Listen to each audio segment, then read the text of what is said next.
তুমি কি সিপিএম কে ভোট দিয়েছো বাঙালি? ধানতলা বানতলা কি হলো? তুমি কি তৃণমূলকে ভোট দিয়েছো বাঙালি? ছোট্ট ঘটনা মনে পড়ে না?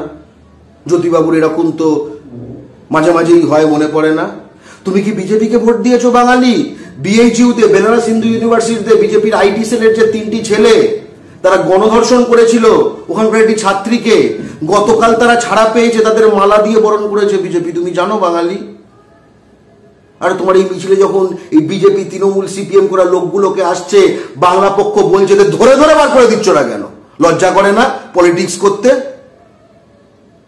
এই প্রশ্নগুলো খুব স্পষ্টভাবে বাংলা পক্ষ রাখতে চায় বাঙালি জাতির সামনে। আজকে তিলোত্তমা আমাদের এই গলাটা, আমার দেখো গলাটা, এর আগে এতবার কি ধর্ষণ নিয়ে এত আলোচনা হয়েছে? তিলোত্তমাকে ধন্যবাদ, তার বিদেহী আত্মাকে, যে তুমি তোমার এক দাদার গলাটার একটু সশক্ত করে দিয়েছো। অনেক ধন্যবাদ।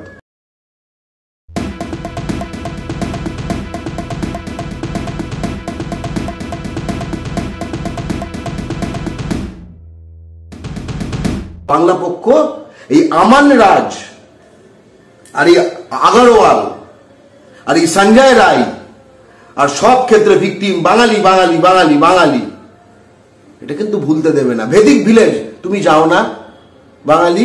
কেন যাও?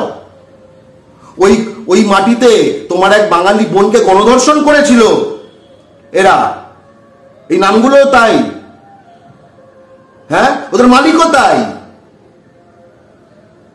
নিজের একটু সম্মান রাখো, নিজের একটু সম্মান রাখো। ভেদিক ভিলেজ থেকে শুরু করে এদেরই কিন্তু ভাইরা হচ্ছে এই মার্লিন গ্রুপ, যারা বলে চাকরিতে বাঙালি নেবে না। তুমি তার ফ্ল্যাট, সেখানে ফ্ল্যাট কেন বাঙালি? ফ্ল্যাটের মধ্যে বসে থেকে তুমি জাস্টিস ফর আরজিকর বলছো বাঙালি? এদেরই ভাইরা ভাই, আরেকটা ভাই ভিভরে প্যানেলস কোম্পানি, সে লিখেছে মারওয়ারি এবং বিহারি ছাড়া কাউকে নেবে না, কলকাতায় অ্যাকাউন্টস ম্যানেজার জব। তুমি কি তার থেকে প্যানেল কিনে বাড়ি সাজিয়েছো বাঙালি? সেই প্যানেল সজ্জিত ঘরে বসে তুমি কি জাস্টিস ফর আরজিকর করছো বাঙালি? আর এবিপি দেখছো বাঙালি? এই প্রশ্নগুলো বাঙালিকে তো খুব সামনাসামনি তো কনফ্রন্ট করতে হবে। তুমি কি তৃণমূলে ভোট দিয়েছো বাঙালি? তুমি জানো তৃণমূল শাসনে হাওড়া সিটিতে গত 4 বছরে হোমগার্ডের মধ্যে 140টা ধরো হোমগার্ড সিভিকের মধ্যে বাঙালি 40টাও নেই।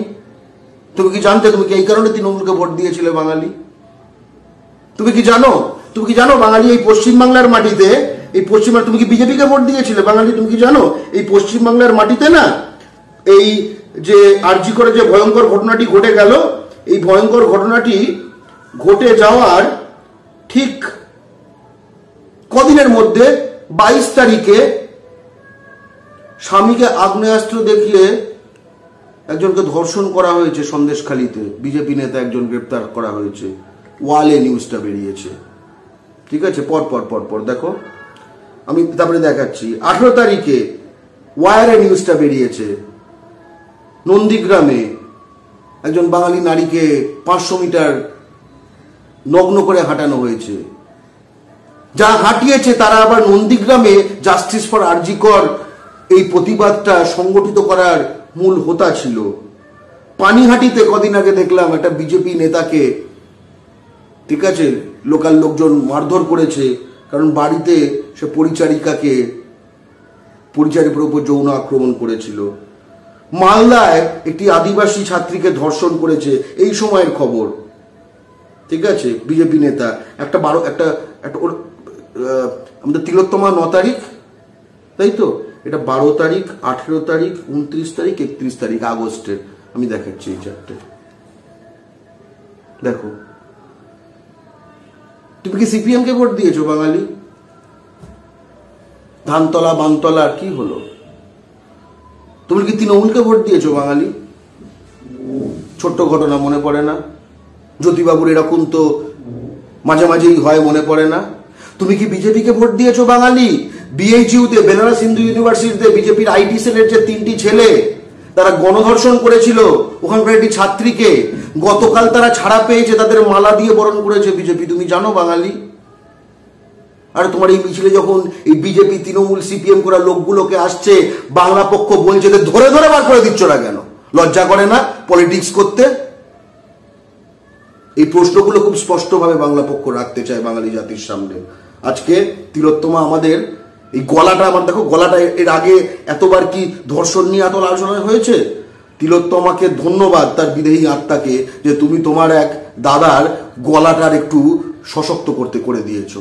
অনেক ধন্যবাদ। আপনারা দেখছেন আওয়াজ, রোজকারের হক কথা। ফর মোর আপডেটস অ্যাবাউট আওয়াজ, please subscribe our YouTube channel.